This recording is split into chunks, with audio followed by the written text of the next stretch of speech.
Welcome to the Miles on Repeat podcast. Today on the show, we have Lulu Martinez. I met her at Tahoe this last June.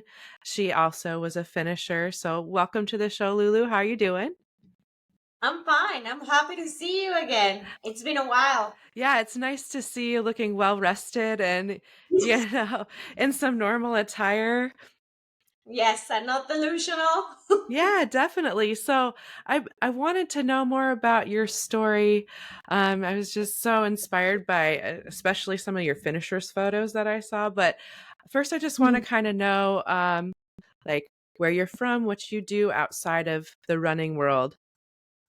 Yes, I'm from Mexico. I'm from Mexico City, but I've been living in the US for 11 years, I think. Something like that. I work in book publishing. I actually work in books. That's what I do outside. I do marketing for books and authors. So that's kind of like my 9 to 5 job. And the publishing house I work at is based in New York, but I live in Arizona. That makes sense because I was looking at your ultra sign up and I saw you've kind of done some stuff in New York and a lot in Yes. Arizona. So now that's piecing the puzzles together for me. Yes, because I lived in New York for maybe like 9.5, 10 years. And then we moved over to Arizona. So, there's a big running community over here. So I've just been having fun. I'm working remotely. Oh, that's nice. So, did your Hmm. your running journey began before you moved to Arizona then? Yes, I started running. Uh, Well, I wasn't athletic. A lot of teenagers like do sports. I did not do any sports. I ran away from sports. I did, I hid from it. But I started, maybe somewhere in my 20s going to the gym and just trying to, get into some sort of discipline, and running was kind of like the thing that seemed the obvious in the gym. Just you just get on a treadmill and you try to go. But then I signed up right before I moved to the US. I signed up for a 10K and in Mexico City, and I did it. So when I moved to the US, I wanted to continue that, and I also wanted to meet people because I came here to go to grad school. I didn't know anyone, so I wanted to meet people, and it felt like an easy way to get to know people outside of the classroom was join a run club. And New York has a very big running scene because of the New York City Marathon, and so I found a club and I started attending these runs.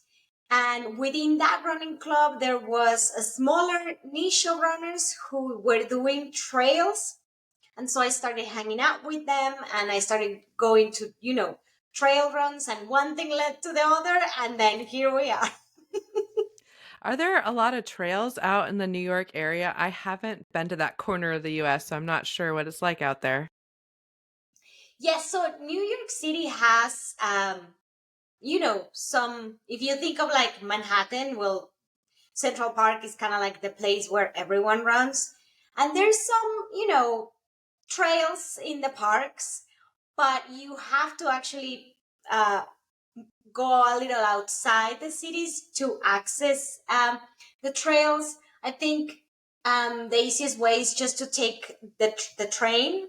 I think from Grand Central Station, you can easily get to trailheads in like an hour or less. Um, and there's actually a really nice trail, the Palisades Trail, right in New Jersey. So if you think of the George Washington Bridge that connects New York and New Jersey, and you just run across it, you get to the trailhead of the Palisades. And so you can do that beautiful, because you can see the city. You have, the city right in front of you. So that one is beautiful and easily accessible.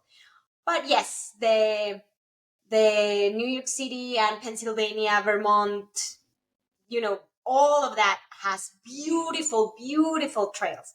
Rugged, rocky, but beautiful. Really beautiful trails. Yes. How does it compare now, being in Arizona and desert running and stuff like that? Well, I think that this is gonna sound so obvious, but the thing I did not expect as much was the lack of shade. Like in Arizona, you're out there in the desert.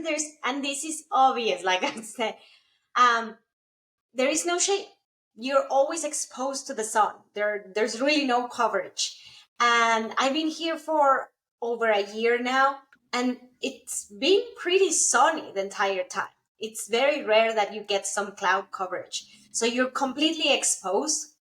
There's no relief.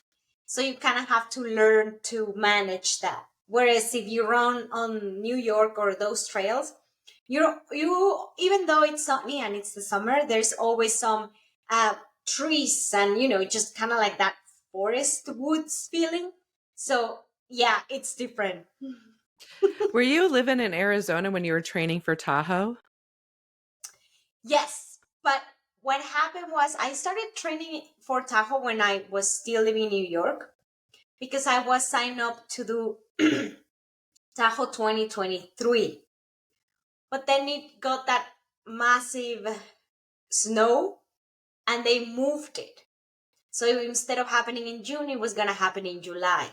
And I had to defer from 2023 to 2024 because I could not do July. It was actually when we were moving here. July was our moving month. But I had started training for Tahoe in New York. And then we moved here and then I just continued the training here. Yes. That's so funny because I was supposed to do Tahoe in 2023, but I also deferred because of the snow too. It just, my partner was running a 100 miler here. So I was like, you know what? It makes sense to defer. Gives me another year to train. So do you think that benefited you?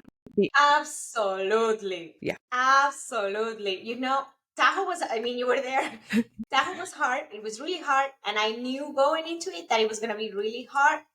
And I think that that extra year allowed me to continue practicing the things that could have derailed, my run.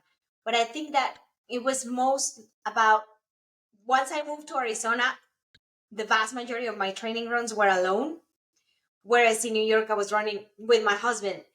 And so it was that time that I spent alone and just that holding yourself accountable for your own training without anyone to say, come on, 1 more mile or whatever. Uh, yeah, that made a huge difference. I didn't know you had also the fair. Yeah, yeah, I had also deferred. So that's just kind of kinsmet that we met, and I kind of want to know more about your experience at Tahoe. Kind of, the first day or so is when I met you. How did it all start off for you? I think I can honestly say that the entire race was absolutely wonderful.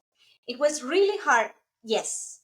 And there were moments in which I completely lost my mind because I was so sleep deprived, but I never wanted to quit.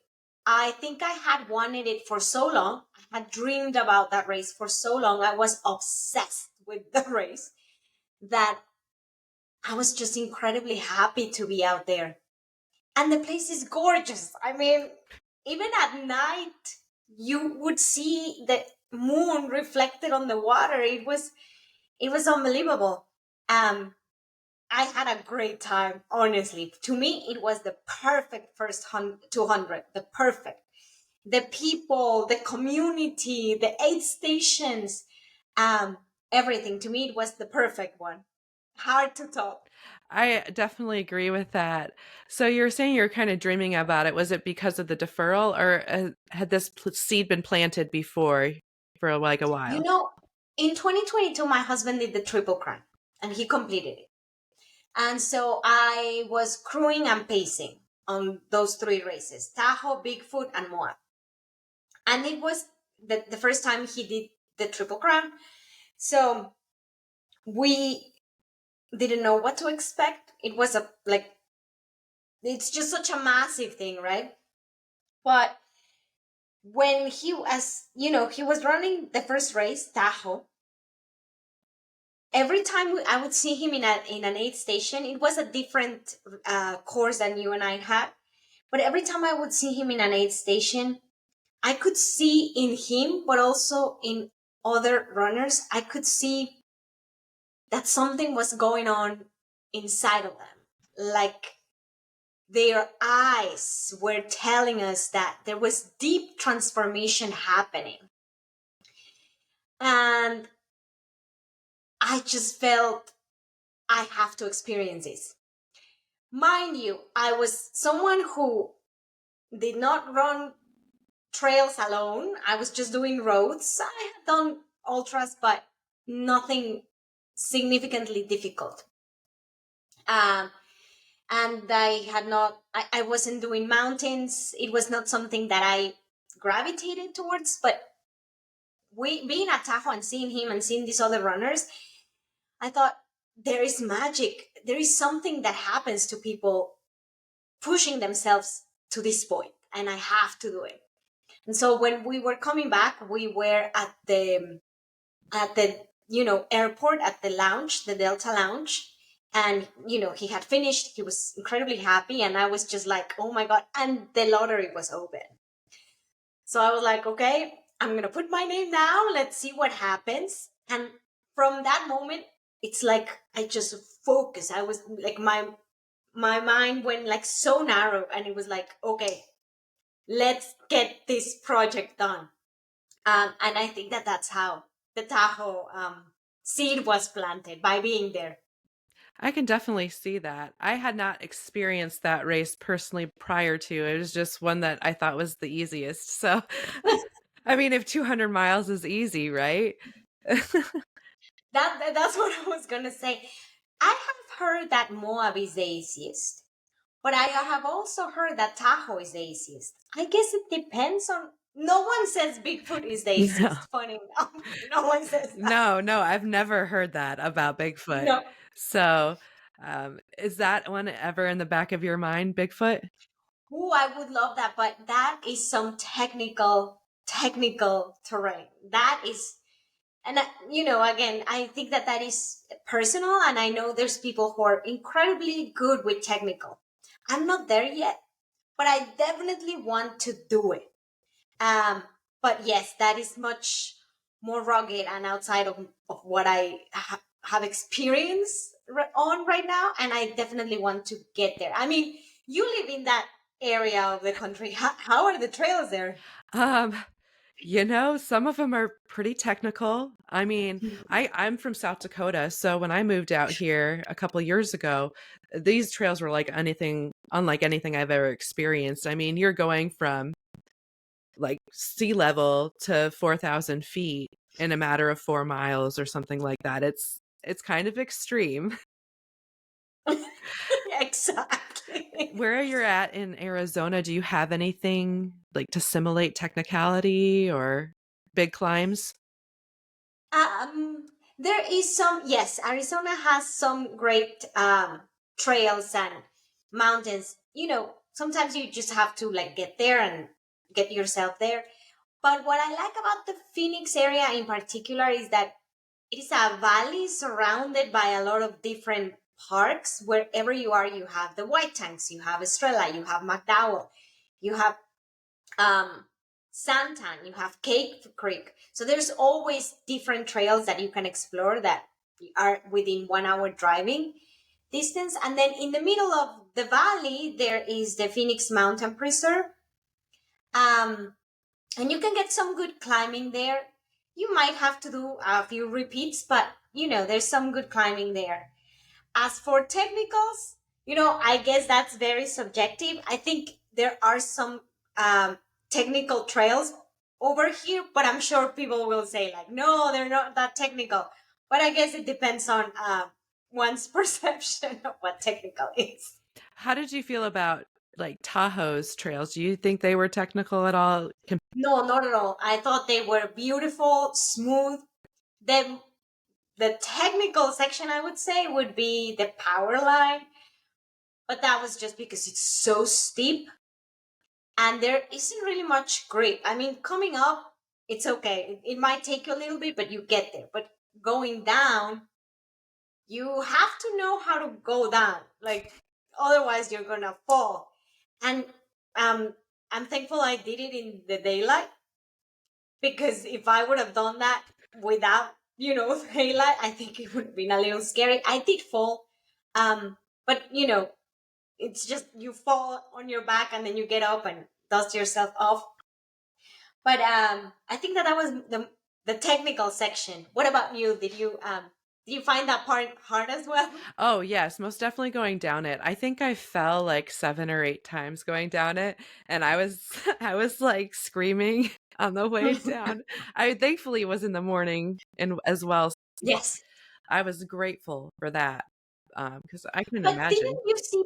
I remember there was a runner ahead of me and he was moving fast. I'm not going to say he was sprinting down. No, he was hiking, but he was hiking so well.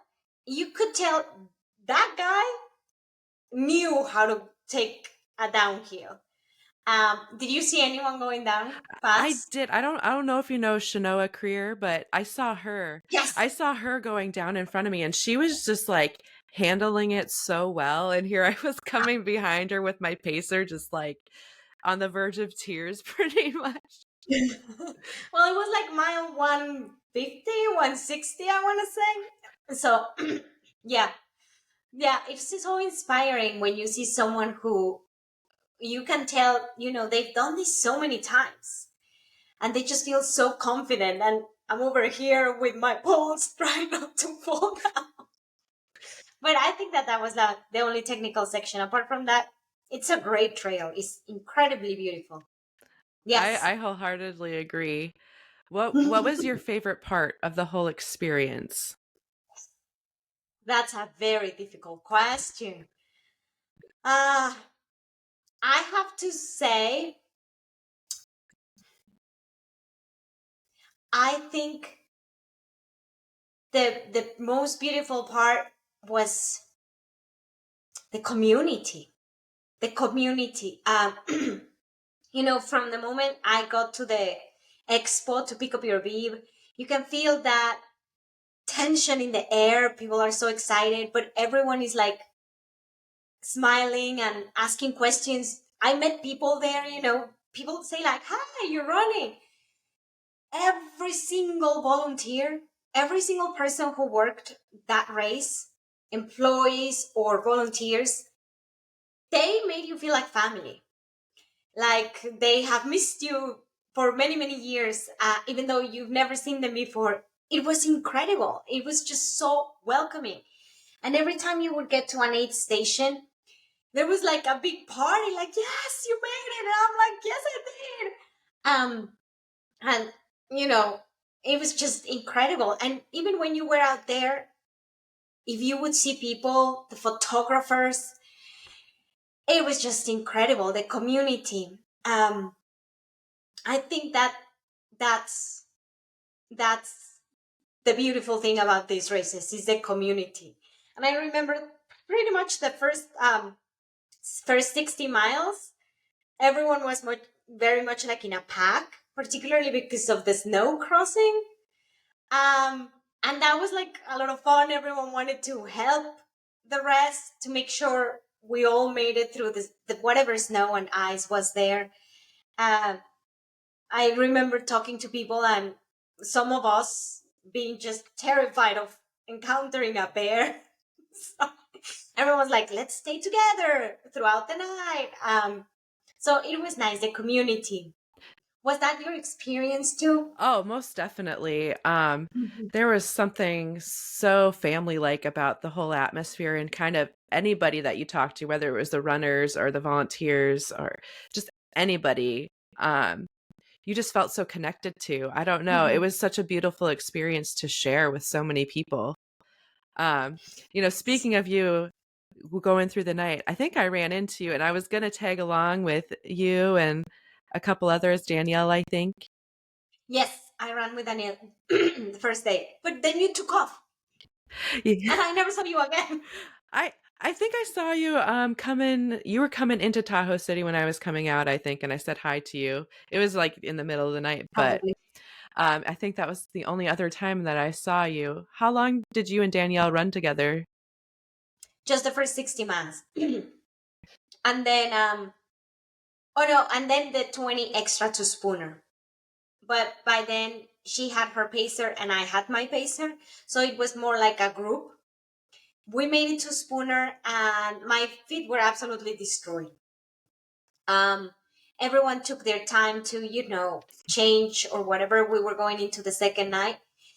And then we went our separate ways. I saw her later at Brockway, but she was way ahead of me. It was kind of like I'm coming in, she's coming out. And then I didn't see her again.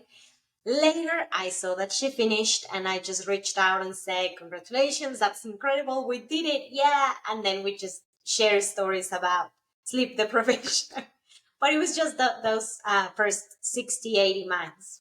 Mm-hmm. How was sleep for you during Tahoe? I'd love to hear how it went for you as well. I had problems falling asleep.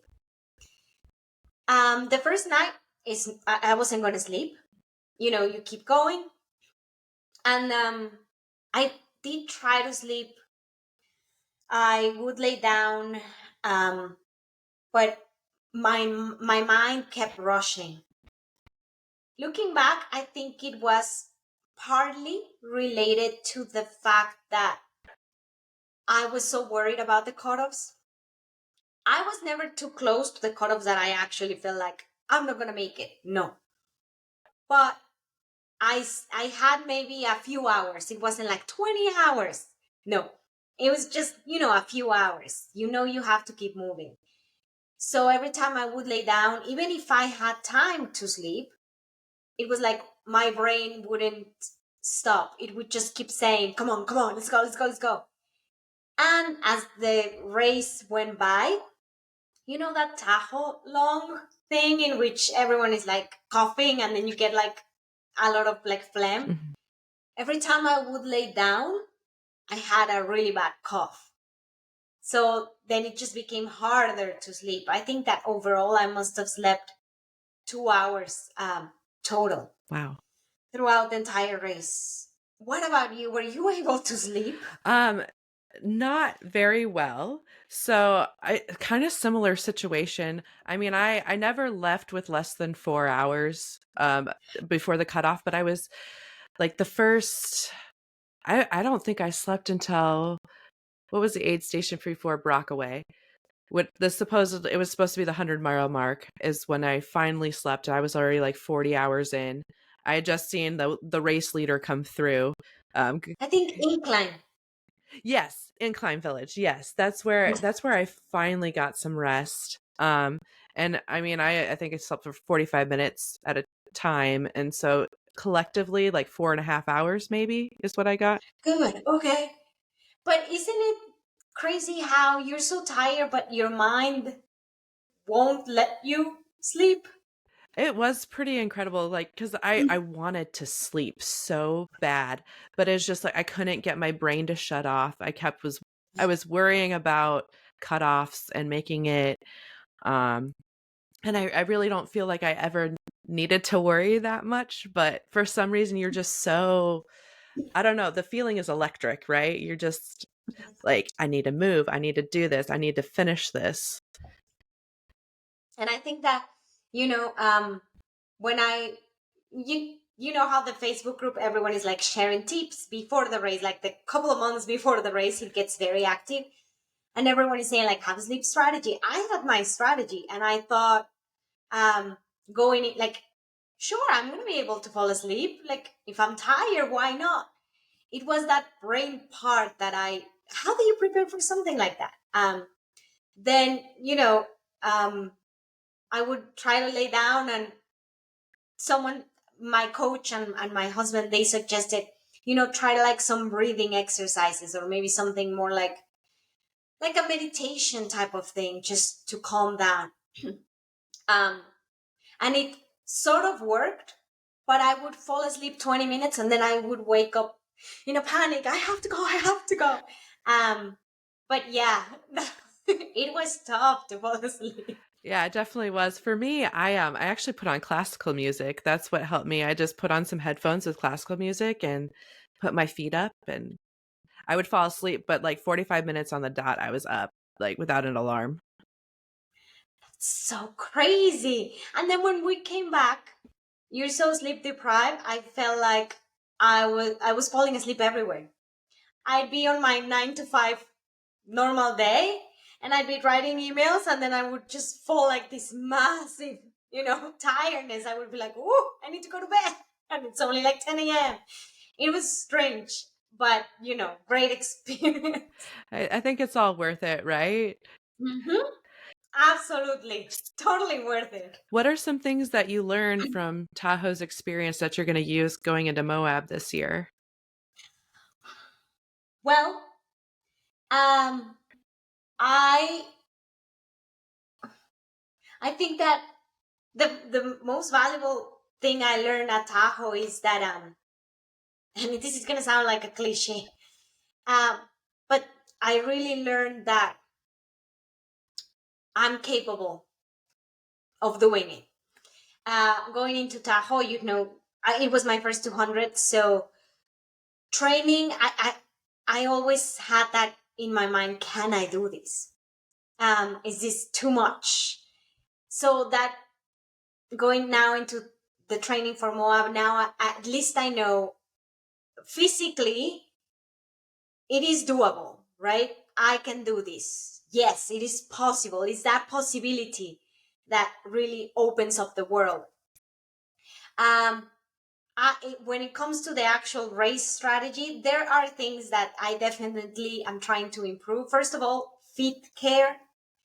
Um, I learned to take my feet so that there's only so many medics out there, and they're fantastic. The Destination Trails medic, they're fantastic. Um, but if you want them to help you with your feet, you have to wait, obviously. And sometimes you were waiting there for 40 minutes. So as a back of the pack, I need to be able to get it done myself so that I can, keep moving. So I'm learning to take my feet, but I'm also learning about what other people use when it comes to socks. So I noticed, and a lot of people use those Injinji double socks, the ones that are like a liner and then another sock on top that are like for hiking. So that is essential now for me.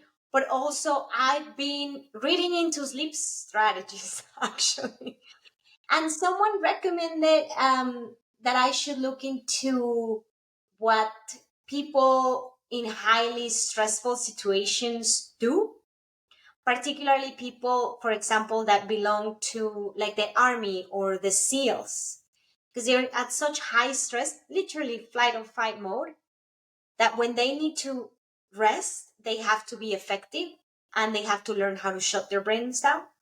And so I've been, Googling and just trying to find exercises and see what sticks, what happens, just so that I at least have some exercises I can, um, you know, take out if I need at Moab. So I think that is basically the things I'm trying to improve on. How was your nutrition at Tahoe? Is that something that worked well for you?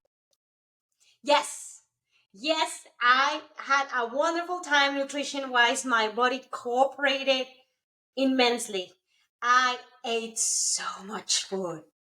I don't know if you know, Spooner had a pizza oven, and I had like two whole pizzas. There was a whole carton of oat milk at Spooner, and I just drank it. I was eating a lot, a lot. I was literally eating all the time. I would get to the aid station and just eat. But in between, I was doing, um, gels and cookies and bars and whatever I could take from the aid stations with me just to continue eating. And it all worked out. And obviously, the tailwind for the bottles, it all worked out, thankfully. So I'm just gonna continue that strategy. Did you did you have any issues with nutrition at Tahoe? None at all. No, I was eating very regularly. I mean, every 30 minutes I was eating something and uh, gels, and I had like potato chips and just a variety of things. I have to do more like whole foods when I run, and like less processed foods. So I stick to kind of more natural things myself. It kind of makes my tummy happy. Yes, and that is the whole thing, right? Finding what works for you. But once you're there and the aid stations, they have this buffet of delicious food. I was like, the burritos and the pizza, a whole pizza there. Uh, yeah, but it worked out for me. Thank God. That's always good when the nutrition goes, because I feel like that's such a big component of it too. Mm-hmm. Definitely, yes. But it's also on your training, right? Like when you're out there training for such a long time, you try all these products and gels and whatever it is that you are gonna use during the race. So yeah, it's all part of the training. Definitely. Aside from the feed issues you mentioned at Tahoe, was there anything that was particularly challenging or a low moment for you out there?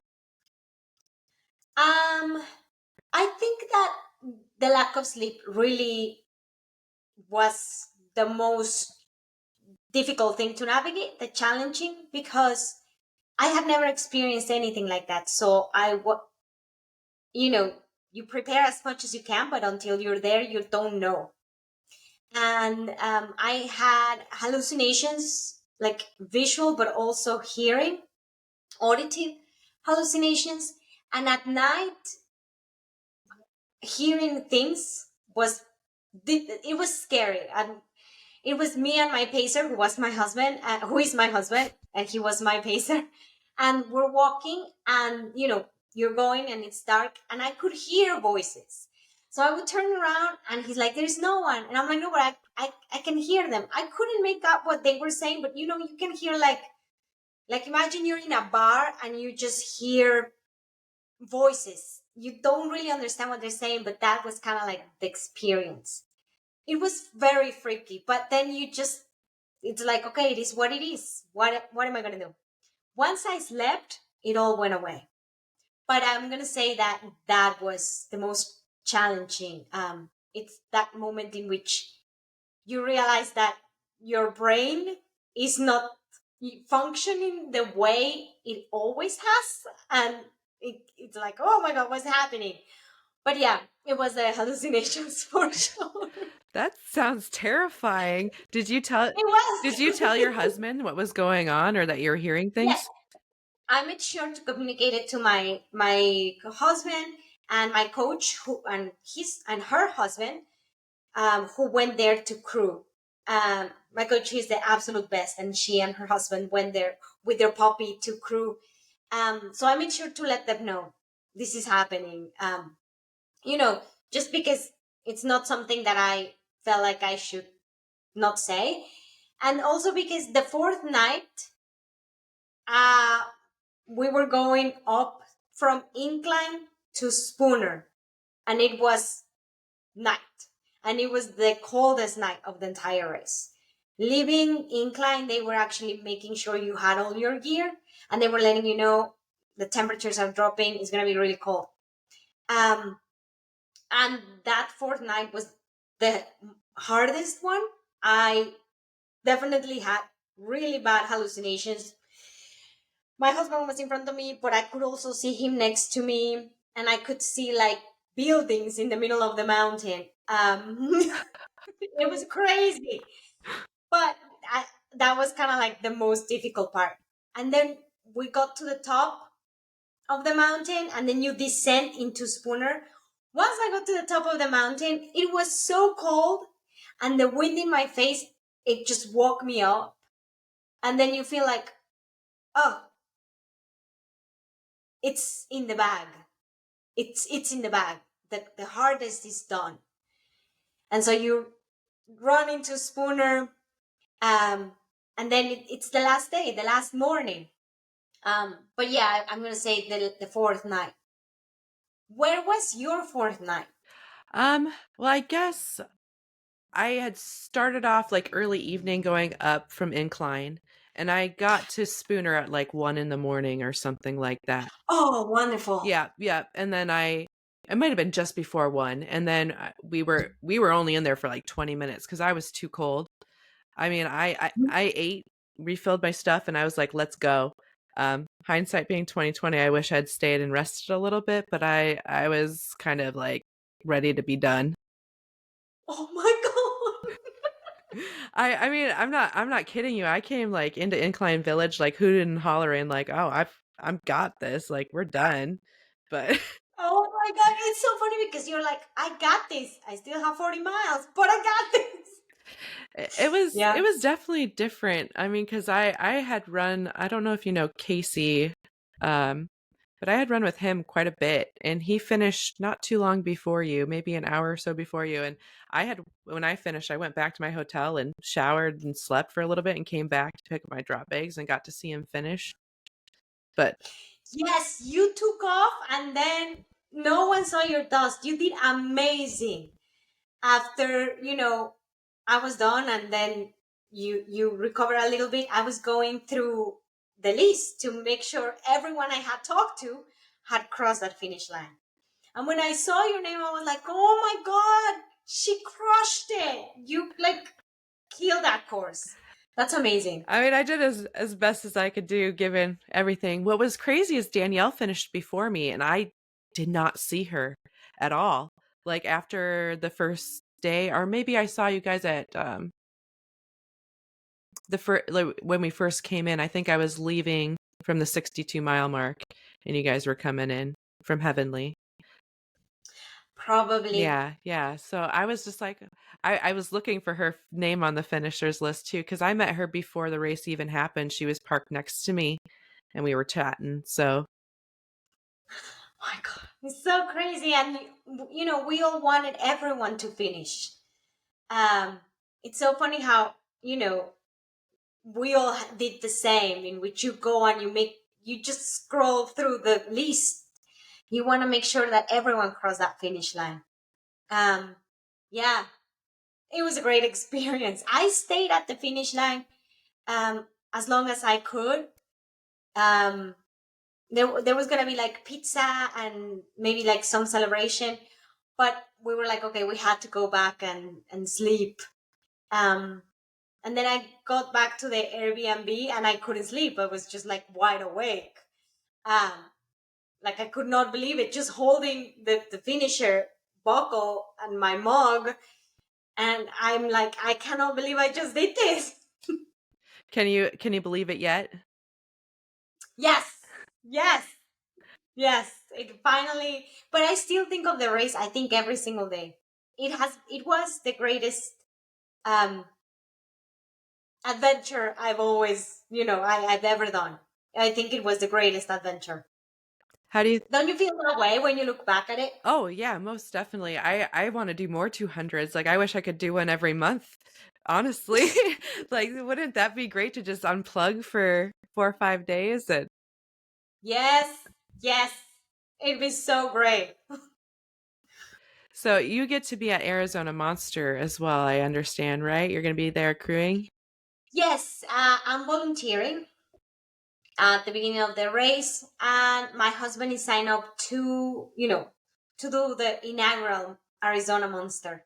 And I think it's going to be great, even just volunteering, because so many people are going to be there. And it's crazy because I love these 200 milers, the Tahoe, the Bigfoot, and Moab. And whenever they happen, I'm just scrolling. I'm checking. I don't know them, but I just follow them. I'm like from afar, fangirling them, and I feel like there's so many people that are going to be at that race. I know a lot of them, but the vast majority I don't know them. I've just been um, following them and cheering from a distance. So it's going to be, I think, like a great moment for all those people to be in the same place. Definitely. Have you volunteered for Destination Trail before?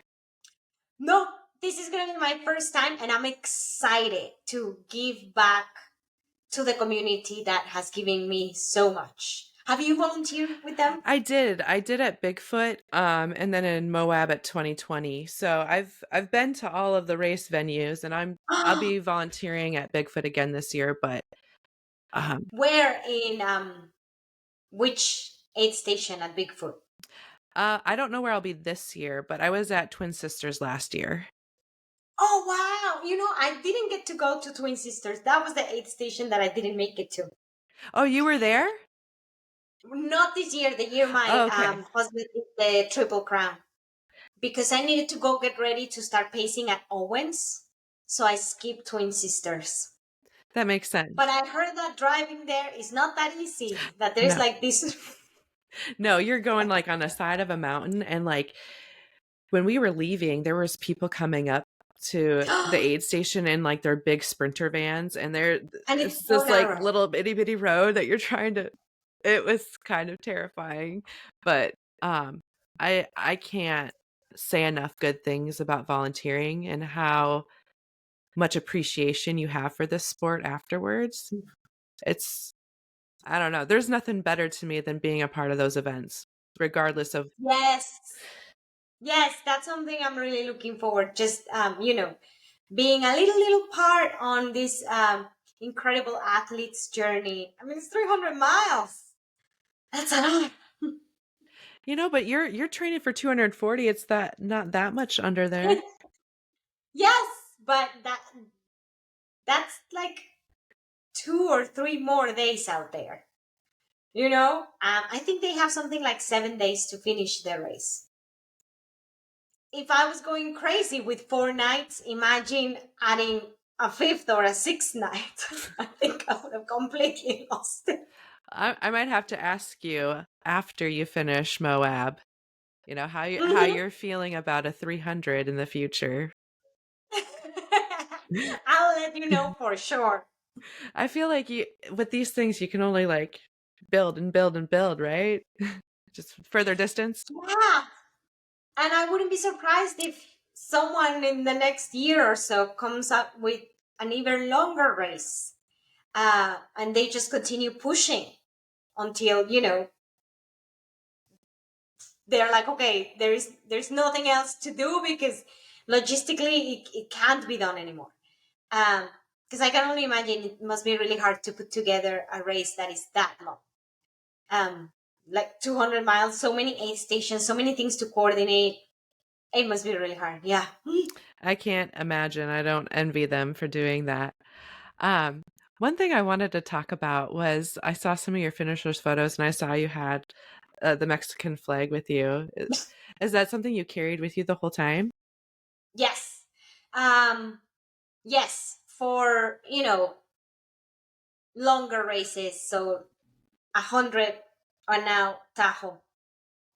Yes, I carry it with me because, well, for starters, it's always a great way to make conversation because I also attach a flag on my pack. When people see it, inevitably they ask, "Oh, are you from Mexico?" And that's a great way to start conversation. I've made a lot of people that are Mexicans or of Mexican descent, and then they're like, "Oh, I'm from Mexico," or "My parents are from Mexico too," and that's a great way to make conversation. But mostly the reason why I carry it is because um, I think it's a way to show that you know um, there is a place for us in these spaces. For us as women of color, for us as foreigners from Spanish speaking countries.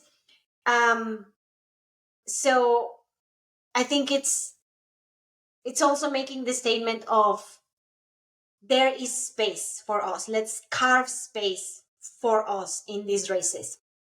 Um, because we belong here, right? Not only as a woman, back of the pack, but also as a foreigner, right? And so And obviously, I'm very proud of being Mexican. I was born Mexican, so it's nothing that I did, but I'm proud of that. I'm proud of where I came from. And so it's a way to show that pride. It's not something you know, I can scream from the top of my lungs that I am from Mexico and I'm proudly Mexican. So I like to carry it with me. At the same time, it reminds me that my family is still there. All my family lives there. Um, so it's a way to remind myself that they're with me. They are right there with me, cheering for me. So it really means a lot to me when I cross the finish line with my flag. It's kind of like just putting a little bit more of a tempo saying, "Yay, we're here. Let's continue making space." I love that because I saw those pictures and they were just so powerful, and I was like, what a beautiful representation of, for Hispanic women in this sport to see that, and just like how inspiring that is for women of color to just see, like, yes, we could take up this space no matter what our pace is. I just like, even you talking about it gave me chills. So I just think it's really Oh, thank I you. think it's really beautiful that what you do. Thank you. I think that trail running can be intimidating. You think of, okay, you just go out and run on the trails. But if you don't have someone that kind of like shows you the way, it can be very intimidating just being out there alone on the trails, learning to follow the signs, the trail markers. Um, it can be difficult. It can definitely be like a barrier to enter the sport. Um, and on top of that, the access to outdoors is not something that is easy for everyone. If you live in like a big city, getting yourself to the trails, it's not that easy. Um, and like I said, being back of the pack, it's always a question of, well, you're not in this idea that people tend to think of when they think of the athlete, how they look like and how fast they run. So it's just as a way to keep, making space and being vocal about it. Um, we are finishers. I mean, we finished Tahoe. We didn't finish in 60 hours, but we're finishers. Yeah. I think what more people in this sport should understand is, like, it doesn't matter when we finish. We all went through the journey. And if anything, I feel like the people at the back of the pack are the strongest because, we were out there longer. We had we had to endure more suffering, and work through a lot more issues. So I don't think being a back of the pack is negative in any means. If anything, I think that means you're stronger and more resilient. I agree with that. And we are out there for a very long time. And I think that a lot of people could feel intimidated in such a long race just because you're not fast. You start questioning, should I do this? Should I try doing this? I'm not fast. I mean, I heard so many people say, oh, I'm not fast. I'm like, it doesn't matter. Like, this is not about being fast. It's just about the experience and the journey. Um, so I completely agree with what you say. And I think that it's so beautiful how you see so many of the people that are at the elite level finish, go home, shower, and then go volunteer. I think that a lot of them, Haraldas is one that comes to my mind. He won Tahoe the year you and I did it, and he's won it before. And then he goes, showers, sleeps, and then goes and volunteers. I think that is just so nice. Or people go and cheer for the golden hour finishers. Yeah, there's something beautiful about that. I think it's so special too. When I volunteered at Bigfoot this year, the guy that won it, and then Harry was, I think, second or third, and Harvey Lewis, like all three of those guys, they stayed around for the golden hour finisher. They may have went and showered or did other things, volunteered, but to be there, like that just really unites us as a community, and it's just it makes us feel so much more inclusive. Yes, yes, I agree with you. I agree with you. I love watching when they do the live streams and in races. I love watching the golden hour, and I think that that's when people tune in the most, and we're all cheering for them. Because you're like, yes, you're so close. Come on, come on. Even though you never met them, you're cheering for them. Definitely. Definitely. So how does this all play into your training for Moab coming up here? Or I guess you're in the middle of it, right? Yeah, I'm still in it. Um, well, I have to plan like my races leading up to Moab just so that I can, you know, the strategy and all of that and the testing of nutrition. I have to find 100 miler. Living in Arizona, 100 milers are not something that are common in the summer because it's so hot. But ideally, I can find something nearby that I can do, something long, or like a fast packing trip, or just something that really gives me the mileage, but also, the opportunity to test things and find weak spots. But, so far I'm excited. I've been at Moab, I crewed and I paced. I think it's gonna be gorgeous. I know last year it reached 100-degree weather in the first day or two of the race. So I'm gonna have to have a strategy for the heat and water intake and all of that. And then it's gonna get really cold, and you go into the mountains, and there's some difficult sections in there. But I'm excited. I mean, right now I'm like just in the beginning where I'm still very excited, and I haven't really beat my body much yet. Um, but I'm excited to be out there, and I think that that's the race that gets the most entrance. So I think it's gonna be great. Do you know anybody else that's going to be there that you're aware of? Uh, yeah, Jess Yeah. Green. For sure, she's gonna go for her sixth finish. Um, and just people that I follow on social media that I know are registered to be there. Um, yeah, I think it's gonna be such a cool opportunity to, go out and test our minds and bodies again. What about you? Are you thinking of giving it a go again? I am. So I'm gonna, like I said, volunteer again at Bigfoot this year and just get a Hmm? little bit of extra credit, and then I plan on taking on Bigfoot in 2026. Oh my god, I love that. I'm absolutely terrified of it, but that means that like I have to do it because it scares me the most out of all of them, to be honest. I think that is, yeah, I agree with that. Out of all of them, that is the scariest in my perspective. But they also say it's stunning that you see some things that, are just breathtaking. That's gonna be so amazing. I'm so happy for Well, you. I'm happy for you. I'm excited to see you do Moab. Because Moab is a really really beautiful place too. I got to crew and pace there in 2020, and I mean that's like unlike anything either. So I feel like each one are just you can't go wrong. No, that's why you have to do them all. That's the only way. Maybe not in the same calendar year, but you work yourself and then you do one and the other in a couple of years and so on. Do you have any plans for the Triple Crown ever? No, no, it's not something, it's, yeah, no. Is it just the I, time commitment that, or it just seems like too much? it does seem like it is too much.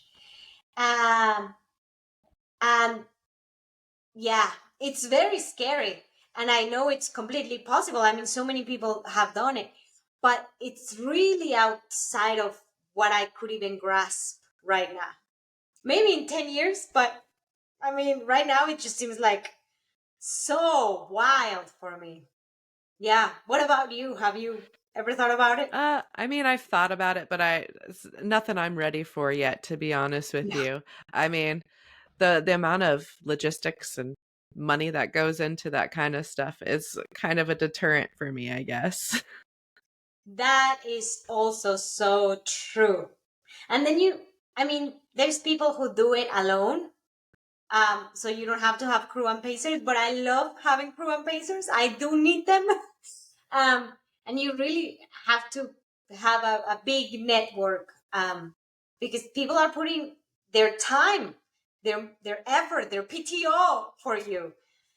So, and Bigfoot is the most challenging to crew, but it's also the most rewarding to crew.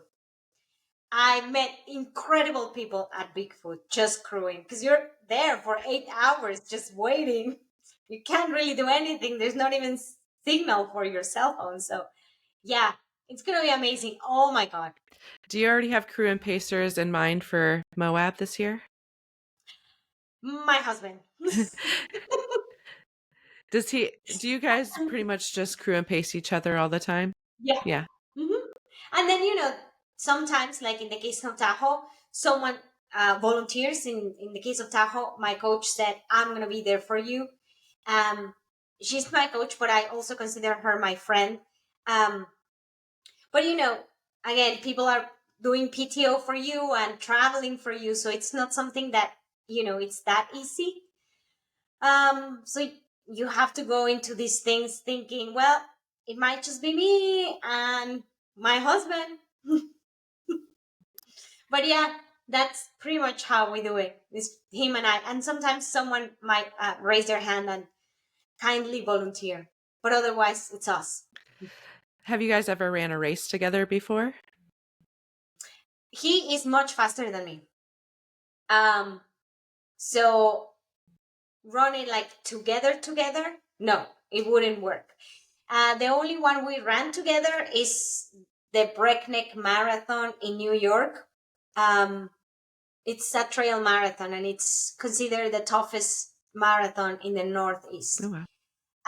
It's incredibly technical, and um, I did it. He had done it before, and he had, done beautifully.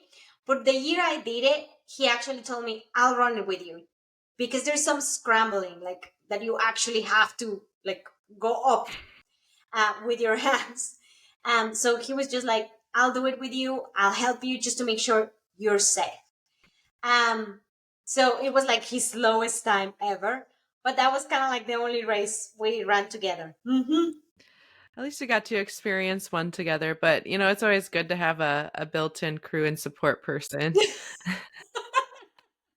Yes, yes. I'm so thankful that we're both into the same sport, and that we both cheer for each other and appreciate each other. And we also kind of like draw inspiration from each other. For me, it's so inspiring to see him um, test the limits continuously of what he's able and of able to do.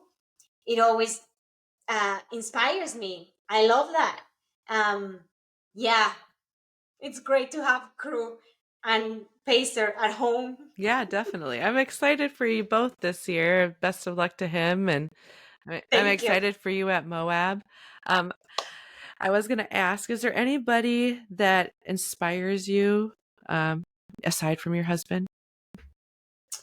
There are many people who inspired me. Obviously, we have, the runners that you can look up to, the elites, the people that are really crushing it out there. Um, but the people that inspired me the most, I'm gonna say, are the normal people like you and I, who you have a job, you have a family, you have a 9 to 5, and this is just something that you do on the side as a hobby, and you find the time to prepare while also running your household and keeping your 9 to 5. Um, and this is just something you do as a hobby. Um, I thought about that in your question about who inspires me, and I wanted to tell you about a woman I met here in Arizona when I moved. Her name is Zoila. Um, and she is the leader of the Phoenix chapter of the Latinos Run Club. The Latinos Run Club is a US wide club, but she is the leader of the Phoenix chapter. And what I love the most about her, she has an incredible personality. She's bubbly, she's kind, she's amazing. But what I love the most about her is how community driven she is, and how she's really working to make space and representation for minorities, not only Latinos, but minorities. She's always organizing volunteer groups to go and represent at races like Cocodona. She handles an aid station at Cocodona, or at Javelina 100. But she's constantly creating space, and creating opportunities for Latinos in the sport and cheering for them. So I think that she's someone that I look up to and that I love and admire. Yeah, that would be her. So yeah. Oh, I love that. Thank you so much for sharing with that with us. So could you just let us know where our listeners can follow you and your journey to Moab? Yes, my Instagram, it will be only my Instagram. That's where I, document my journey. It's at lulu.mnyc. Because I used to live in NYC, but not anymore. But I couldn't change it anymore. So it's just that. Lulu.mnyc. Well, thank you so much for coming on and chatting with me about your experience at Tahoe and all the other things we chatted about. It was really great to talk to you. Thank you so much for having me, Amanda. And it was so lovely to see you. And I'm cheering for you at Bigfoot. I know it's still a ways to go, but I'm cheering. We're always cheering for each other. Yes. Well, thank you so much for tuning into Miles on Repeat podcast. Please like, share, and follow wherever you get your podcasts.